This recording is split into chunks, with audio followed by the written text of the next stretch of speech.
नमस्कार सर्वांना. मागच्या व्हिडिओमध्ये आपण परिमिती व क्षेत्रफळ या घटकावरील स्वाध्याय 10.1 अभ्यासलेला आहे. तर पहा, आपण दैनंदिन व्यवहारामध्ये परिमिती आणि क्षेत्रफळावरचे बरेच उदाहरणं आपण अनुभवत असतो किंवा आपण ते सोडवत पण असतो. तरी परंतु आपण जर त्यामध्ये ते सोडवण्याचं ज्ञान जर घेतलं तर आपल्याला ते व्यवहारामध्ये जास्तीत जास्त उपयोग करता येईल. तर पहा, मागचा व्हिडिओ आपण याच घटकावर बनवलेला आहे 10.1. तर आजचा व्हिडिओ आपण 10.2 या घटकावर या ठिकाणी आपण घेत आहोत. तर पहा, जर तुम्हाला माझी शिकवण्याची पद्धत किंवा तुम्हाला माझे गणित समजत असतील तर कृपया आपल्या चॅनलला किंवा आपल्या व्हिडिओला लाईक करा आणि चॅनलला सबस्क्राईब करा आणि बेल आयकॉनला क्लिक करा. स्वाध्याय 10.2 मधलं पहिलं गणित 64 मीटर गुणिले 36 मीटर मापाच्या आयताकृती क्षेत्राचे क्षेत्रफळ जर एका चौरसाकृती क्षेत्राइतके असेल तर त्या चौरसाकृती क्षेत्राची बाजू मीटर मध्ये आहे. म्हणजे आयताकृती क्षेत्राचं जेवढं क्षेत्रफळ आहे तेवढं क्षेत्रफळ चौरसाकृती क्षेत्राचं आहे. मग आयताकृती क्षेत्राचं किती क्षेत्रफळ आहे पहा. बाजू दिली, लांबी दिली, रुंदी दिली. लांबी दिली 64, रुंदी दिली 36. मग ह्याचं क्षेत्रफळ काढू आपण. आयताकृती क्षेत्राचे क्षेत्रफळ बरोबर 64 गुणिले 36. 64 आणि 36 चा गुणाकार करू आपण. उभी मांडणी करून घेऊ. 2304 आयताचे क्षेत्रफळ बरोबर 2304 चौरस मीटर आहे. हे आयताकृती क्षेत्राचं क्षेत्रफळ. तेवढंच क्षेत्रफळ आहे हे चौरसाकृती क्षेत्राचं पण आहे. चौरसाकृती क्षेत्राचं सुद्धा क्षेत्रफळ किती आहे. 2304 चौरस मीटर. मग त्याची बाजू विचारली आपल्याला. मग चौरसाचं क्षेत्रफळ बरोबर बाजूचा वर्ग. म्हणजे 2304 कोणाचा वर्ग हे आपल्याला काढावं लागेल. तर 2304 कोणाचा वर्ग आहे पहा. वर्गमूळ काढण्याची सोपी पद्धत आपण लक्षात घेऊ. तर 40 चा वर्ग असतो बघा 1600. 4 चा वर्ग 16 आणि 1 शून्याचा वर्ग 2 शून्य आणि 50 चा वर्ग आहे 2500. याच्या दरम्यानची ही संख्या आहे पहा 2304. मग हे 1600 ला जवळ आहे का 2500 ला जवळ आहे. तर 2500 ला जवळ. एक स्थानी किती आलाय 4. मग कोणाच्या वर्गाच्या एक स्थानी 4 येते. 4 बघा 2 ने जर गुणलं 2 ला तर एक स्थानी 4 ला 4 येते. 2 दोन्ही 4 आणि 8 ने 8 ला गुणलं तर 8 8 64 येते. म्हणजे ही संख्या जी आहे ते 48 चं वर्गमूळ असेल. म्हणजे चौरसाची बाजू आहे ती चौरसाची बाजू किती निघाली 48 मीटर. पर्याय क्रमांक बी.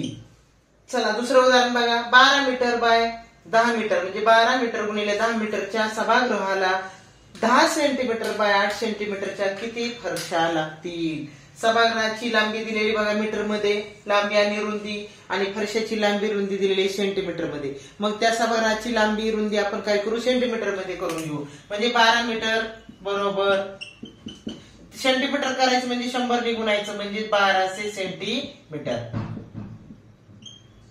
10 मीटर बरोबर 10 ला 100 ने गुणायचं म्हणजे 1000 सेंटीमीटर. या मापाच्या हॉलला किंवा सभागृहाला आपल्याला 10 सेंटीमीटर बाय 8 सेंटीमीटरच्या किती फरशा लागतील असं विचारले बघा. मग काय करायचं अशा वेळेस.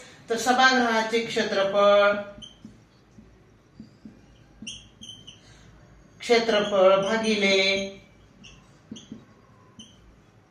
भागिले फरशीचे क्षेत्रफळ.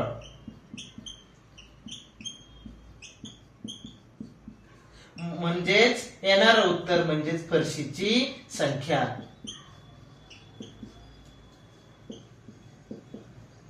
म्हणजे पहा आपल्याला त्या सभागृहामध्ये फरशा बसवायच्या. मग ज्या सभागृहामध्ये बसवायच्या त्या सभागृहाच्या क्षेत्रफळाला फरशीच्या क्षेत्रफळाने भागायचं. सभागृहाचं क्षेत्रफळ वर लिहू 1200 गुणिले 1000 हे झालं सभागृहाचं क्षेत्रफळ. भागिले फरशीचं क्षेत्रफळ लिहू 10 सेंटीमीटर गुणिले 8 सेंटीमीटर. चला आता आपण काय करू. खालच्या वरच्याला भागू. भाग हे 10 1 शून्य कटला 1 शून्य कटला 8 1 8 8 1 8 उरले 4 8 5 40. 15 गुणिले 1000 म्हणजेच 15000. मग त्या सभागृहाला किती फरशा लागतील 15000 फरशा. तिसरं उदाहरण पहा. अलीने 100 सेंटीमीटर लांबीच्या तारेचा एक काटकोन चौकोन बनवला. या काटकोन चौकोनाचे कमाल क्षेत्रफळ या काटकोन काटकोन चौकोनाचे कमाल क्षेत्रफळ किती असू शकेल? डबल झाले. या काटकोन चौकोनाचे कमाल क्षेत्रफळ किती असू शकेल? तर पहा याच बघा पर्याय दिलेला 100 चौरस सेंटीमीटर, 400 चौरस सेंटीमीटर, 10,000 चौरस सेंटीमीटर आणि 625 चौरस सेंटीमीटर. 100 सेंटीमीटर लांबीची तार आहे, 100 सेंटीमीटर लांबीची तार आहे आणि त्याच्यापासून काय केलेलं आहे? काटकोन चौकोन बनवला आहे. काटकोन चौकोन म्हणल्यानंतर पहा एक तर तो आयत असू शकतो किंवा चौरसही असू शकतो. मग 100 सेंटीमीटरचा जर आपण समजा आयत बनवला, चौरस बनवला, चौरस बनवल्यानंतर त्याची बाजू येईल बघा 25, 25, 25, 25 आणि 25 असे झाले 100 चौरस सेंटीमीटर.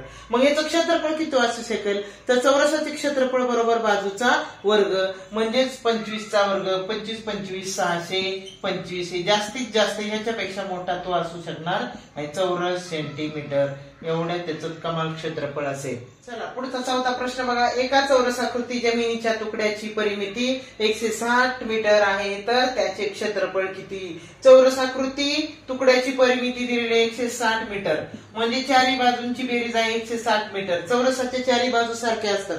मग एका बाजूची आपण लांबी काढून त्याला म्हणून 4 ने भागू. 4 1 4 4 चौक 16 40 म्हणजे एका बाजूची लांबी किती झाली? बाजू बरोबर 40 मीटर. मग आपल्याला काय विचारले? त्याचे क्षेत्रफळ किती? मग चौरसाचे क्षेत्रफळ बरोबर किंवा चौरसाकृती जमिनीचे क्षेत्रफळ बरोबर बाजूचा वर्ग म्हणजेच 40 चा वर्ग बरोबर 4 चौक 16 एका शून्याचा वर्ग 1600 चौरस मीटर. पर्याय क्रमांक डी. तर पाचवं गणित बघू. 9 मीटर लांबी, 2 मीटर रुंदी आणि 50 सेंटीमीटर उंची असलेल्या झाकणाशिवायच्या उघड्या डब्याचे एकूण पृष्ठफळ किती असेल? आता पहा लांबी, रुंदी आणि उंची दिलेली आहे म्हणजे तो इष्टिकाची त्या आकाराचा तो डब्बा आहे.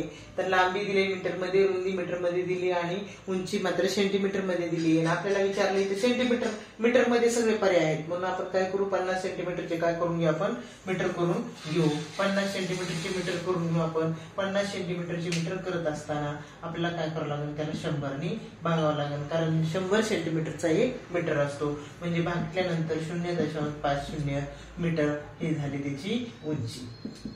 आता आपण काय करू? सूत्र आहे पहा. त्या इष्टिकाची त्या आकाराचे क्षेत्रफळ किंवा इष्टिकाची त्या आकाराच्या डब्याचे क्षेत्रफळ बरोबर किंवा पृष्ठफळ, डब्याचे पृष्ठफळ बरोबर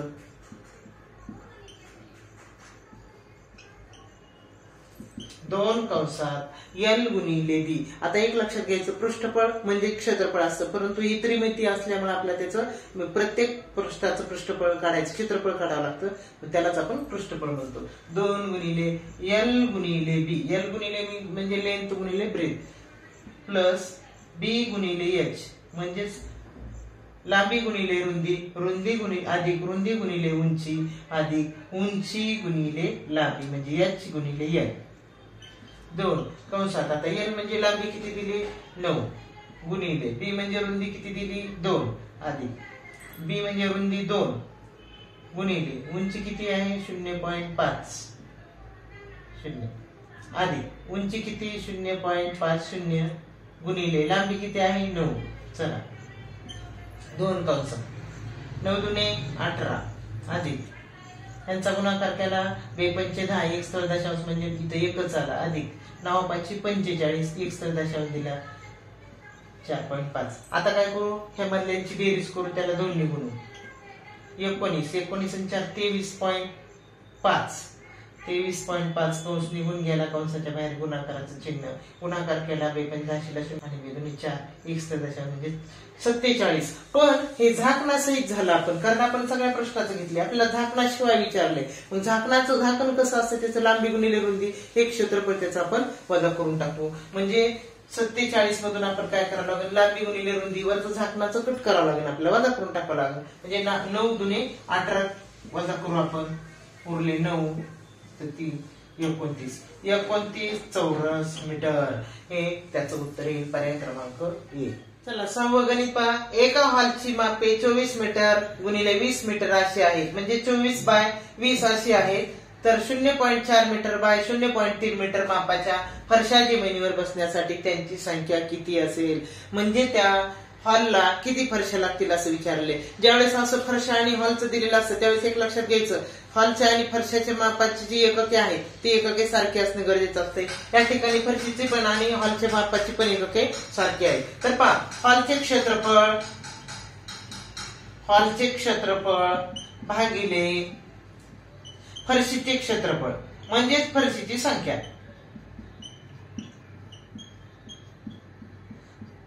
क्षेत्रफळ बरोबर फरशीची संख्या.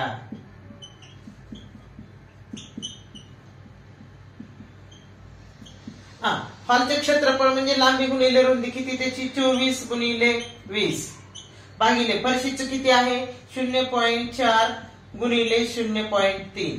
आता एक लक्षात घ्यायचं, खाली 0.4 गुणिले 0.3 हे दशांश मध्ये, तर दशांश आपण काय करू, ज्याने भागायचं त्याचा दशांश काढून टाकू, म्हणजे एक स्थळ त्याचा दशांश पुढे सरकू म्हणजे त्याला 10 ने गुणू. मग खाली पुढे सरकवला म्हणजे तो निघून जाईल, वर एक शून्य येईल. इथला पुढे सरकवला म्हणजे तो निघून जाईल, वर एक शून्य येईल. म्हणजे किती आलं 240 गुणिले 200. आता छेदाला बघा दशांश निघून गेला म्हणजे 4 गुणिले 3 झालं. आता आपण खालच्या आणि वरच्याला भागू. 4 1 4 4 6 24 0 60 झाले. 3 1 3 3 2 6 आणि 0 20 झाले. 20 गुणिले 200 बघा 3 शून्य तसेच मांडले, बेदुने 4. म्हणजे टोटल किती फरशा लागतील त्या हॉल मध्ये बसवण्यासाठी? टोटल 4000 फरशा लागतील. पर्याय क्रमांक बी. चला 7वं उदाहरण बघा. एका समकोन काटकोन कंस दिले, त्रिकोणाच्या दोन बाजूंची लांबी 5 सेंटीमीटर गुणिले 12 सेंटीमीटर असल्यास त्रिकोणाची परिमिती असेल. आता काटकोन त्रिकोण दिलेला आहे, काटकोन त्रिकोणाच्या दोन बाजू दिलेल्या आहेत. एक बाजू दिलेली आहे 5 सेंटीमीटर आणि दुसरी दिलेली आहे 12 सेंटीमीटर. तर पहा आपल्याला काटकोन त्रिकोणाच्या बाजूचा आपलं एक आहे कर्णवर्ग बरोबर पाया वर्ग अधिक उंची वर्ग, किंवा आपण काय म्हणू त्याला एका बाजूचा वर्ग, काटकोन एका बाजूचा वर्ग म्हणजे कर्णाचा वर्ग बरोबर एका बाजूचा वर्ग अधिक दुसऱ्या बाजूचा वर्ग. मग एक बाजू किती 5 5चा वर्ग अधिक दुसरी बाजू किती 12 12चा वर्ग. 1 25 5चा वर्ग 25 अधिक 12चा वर्ग 144 बरोबर आले 169. म्हणजेच किती झालं कर्णवर्ग बरोबर 169. म्हणून कर्ण बरोबर 169चं वर्गमूळ निघाले 13. कर्ण निघाला, तिन्ही बाजूंची बेरीज, तिन्ही बाजू निघल्यात. आता तिन्ही बाजूंची बेरीज म्हणजेच परिमिती. पहिली बाजू 5 अधिक 12 अधिक 13 यांची बेरीज केली तर उत्तर आलं 30 सेंटीमीटर. ही झाली त्या त्रिकोणाची परिमिती. पर्याय क्रमांक डी. चला 8वं उदाहरण बघा. एका हॉलच्या लांबी आणि रुंदी 23 मीटरची तफावत आहे. तफावत म्हणजे फरक. लांबी मोठी आहे रुंदीपेक्षा. जर हॉलच्या परसबंदीची परिमिती 206 मीटर आहे तर हॉलच्या परसबंदीचे म्हणजे फ्लोअरचे क्षेत्रफळ किती आहे? परसबंदी म्हणजे तिचं फ्लोअर, याचं आपल्याला क्षेत्रफळ विचारले. हॉलची लांबी आणि रुंदीमध्ये 23 मीटरचा फरक आहे. आपल्याला लांबी रुंदी माहित नाही, परिमिती दिलेली आहे आणि क्षेत्रफळ काढायचंय. मग आपण काय करू, लांबी त्याला x म्हणू, लांबी बरोबर x. मग रुंदी त्याच्यापेक्षा लहान आहे ना, रुंदी लहान आहे म्हणजे x मग कितीने लहान आहे 23 ने, म्हणून रुंदी झाली x वजा 23. आता परिमिती दिलेली 206. मग पहा हॉलची परिमिती बरोबर बघा आयताकृती हॉल आहे त्याच्यामुळे त्याची परिमितीचं सूत्र आहे 2 कंसात लांबी अधिक रुंदी. आता पहा लांबी किती दिलेली आहे बघा 2 जशास तसे. आता याची परिमिती आपल्याला माहिती आहे, हॉलची परिमिती किती 206. लांबी किती बघा x, आपण लांबी x धरली, अधिक रुंदी किती x वजा 23. सूत्र सोडून घेऊ, 206 इकडे जशास तसे 2 x आणि x झाले 2x वजा 23. आता काय करायचं, कंसाच्या बाहेरचे 2 आहेत त्यांनी मधल्याला गुणायचं. 206 इकडे जशास तसे 2 न 2 ला गुणल्याबरोबर 4x वजा 3 2 46. आता इकडचे वजा 46 आहे तिकडे आपण अलीकडे आणून अधिक करायची. म्हणजे किती झाले इथं बघा 200 बघा 5 6 12 ला 2 7 252 बरोबर 4x. मग ही 4 इकडे गुणिले इकडे घेऊन 4 भागिले करू. 4 6 24 1 उरला 4 3 12. म्हणून x बरोबर आलं बघा 63. मग x म्हणजे काय, लांबी बरोबर 63. मग आता रुंदी काय बघा, लांबीपेक्षा 23 ने लहान आहे म्हणून काय करू, 63 वजा 23 करू, आले 40. 40 ही काय झाली, त्याची रुंदी झाली. आता लांबी मिळाली, रुंदी मिळाली, आपल्याला त्याचं क्षेत्रफळ काढायला काही हरकत नाही. त्याचं क्षेत्रफळ काढू आपण. बघा, आयताकृती हॉलचे क्षेत्रफळ बरोबर लांबी गुणिले रुंदी. लांबी किती आहे, 63 गुणिले रुंदी किती आहे, 40. त्यांचा गुणाकार करू आपण. 0 जसे असतात त्या ते बाजू 1 24 आणि 25. 25 हे 20 चौरस मीटर. पर्याय क्रमांक बी हे त्याचं. बघा, 15 मीटर लांबीच्या एका खोलीतील परसबंदीसाठी 15 सेंटीमीटर बाय 12 सेंटीमीटर आकाराच्या 7500 टाईल्स लागतात. तर खोलीची रुंदी किती? याच्या अगोदर आपण मगाशी गणित पाहिले, त्यावेळेस फरशाचे जेव्हा प्रश्न येतो तेव्हा जी खोली असेल, खोलीच्या क्षेत्रफळाला फरशीच्या क्षेत्रफळाने भागायचं असतं. चला तर बघा, खोलीचे क्षेत्रफळ भागिले फरशीचे क्षेत्रफळ, आपलं फरशीचे क्षेत्रफळ नुसतं खोली देते, फरशीचे क्षेत्रफळ बरोबर फरशीची संख्या. तर पहा, खोलीचे क्षेत्रफळ, खोली आयताकार, लांबी दिली आपल्याला रुंदी काढायची, म्हणजे लांबी दिलेली पहा, लांबी किती 15 मीटर आहे आणि फरशी दिलेली सेंटीमीटर मध्ये. मग मीटरचं आपण सेंटीमीटर करायचं, एकक सारखे असले पाहिजे. 15 मीटरचं 15 सेंटीमीटर करायचं म्हणल्यावर 100 ने गुणायचं, म्हणजे 1500 झालं ते 1500. आता रुंदी माहिती का, नाही माहिती, x. आता फरशीचे क्षेत्रफळ किती होते, 15 गुणिले 12 आणि एकूण लागलेल्या फरशा किती आहेत, तर 7500. हे आपण त्या सूत्रामध्ये मांडून टाकू. आता पहा, 15 ने ह्याला भागू, 15 1 15, वर आले 100. आता आले 100x, 100 गुणिले x. आता इथले छेद भागिले 12 झाले आणि पुढे 7500. आता हे 12 भागिले पुढे नेऊन आपण गुणिले करू. 100 गुणिले x बरोबर 7500 गुणिले 12. आता हे 100 इकडे गुणिले होते, इथे नेऊन भागिले करू. 100 ने भागिले, 2 शून्य कटले, 2 शून्य कटले, म्हणजे आलं 75 गुणिले 12. बघा, 12 पंचे 60, 6 6 12 84, 84 90. हे झालं सेंटीमीटर मध्ये, कारण आपण सगळ्याचं सेंटीमीटर मध्ये, पण सगळे पर्याय मीटर मध्ये. मग मीटर करताना काय करू आपण, त्याला 100 सेंटीमीटरचा 1 मीटर असतो म्हणून 100 ने भागायचं. 9 म्हणजे बघा 9 मीटर ही झाली त्या खोलीची रुंदी. पर्याय क्रमांक ए. तर पहा, 10.2 मधलं शेवटचं 10वं उदाहरण पाहू आपण. एका हॉलची लांबी रुंदी 12 मीटर बाय 10 मीटर आहे. हॉलला लादी बसवण्यासाठी 10 सेंटीमीटर बाय 8 सेंटीमीटर आकाराच्या किती लाद्या लागतील? या ठिकाणी लाद्या म्हणजे फरशा, लक्षात घ्या. आपल्याला चुकवण्यासाठी किंवा कन्फ्युज करण्यासाठी असे वेगळे शब्द वापरले जातात. तर पहा, हॉलची लांबी रुंदी दिलेली आहे, पण मीटर मध्ये, ते आपण सेंटीमीटर मध्ये करू. 12 मीटरचं सेंटीमीटर केलं, त्याला 100 ने गुणलं 1200. अगोदर आपण सूत्र मांडून घेऊ. पहिले सूत्र. तर पहा, हॉलचे क्षेत्रफळ भागिले फरशीचे क्षेत्रफळ म्हणजे फरशीची संख्या. आता हॉलचे क्षेत्रफळ पहा, लांबी रुंदी दिलेली म्हणजे काय आयताकृती हॉल आहे, मग ते मीटर मध्ये दिले, आपण सेंटीमीटर मध्ये करू. 12 मीटरचं सेंटीमीटर 100 ने गुणले 1200 आलं, गुणिले 10 मीटरचं 1000 आलं, म्हणजेच 1000 भागिले. आता फरशा पण सेंटीमीटर मध्ये दिल्या आहेत, त्याच्यामुळं त्याचं सेंटीमीटर मध्ये लिहून काढू. 10 सेंटीमीटर बाय 8 सेंटीमीटर. तर पहा, आता याची काटाकाटी करू आपण. हा शून्य कटला, 8 1 8, उरले 4, 8 पंचे 40, 15 गुणिले 1000, 15 गुणिले 1000 बरोबर 15000. एवढ्या फरशा लागतील. फरशीची संख्या किती झाली? 15000. फरशा म्हणजे लाद्या. तर पर्याय क्रमांक बी हे त्याचं उत्तर. तर विद्यार्थ्यांनो, शेवटपर्यंत व्हिडिओ पाहिला त्याबद्दल धन्यवाद. आणि प्रत्येक गणित समजून घ्या आणि आपल्या मित्रमैत्रिणीपर्यंत व्हिडिओ शेअर करा आणि लाईक करा. सबस्क्राईब करायचं राहिलं सबस्क्राईब करा. धन्यवाद.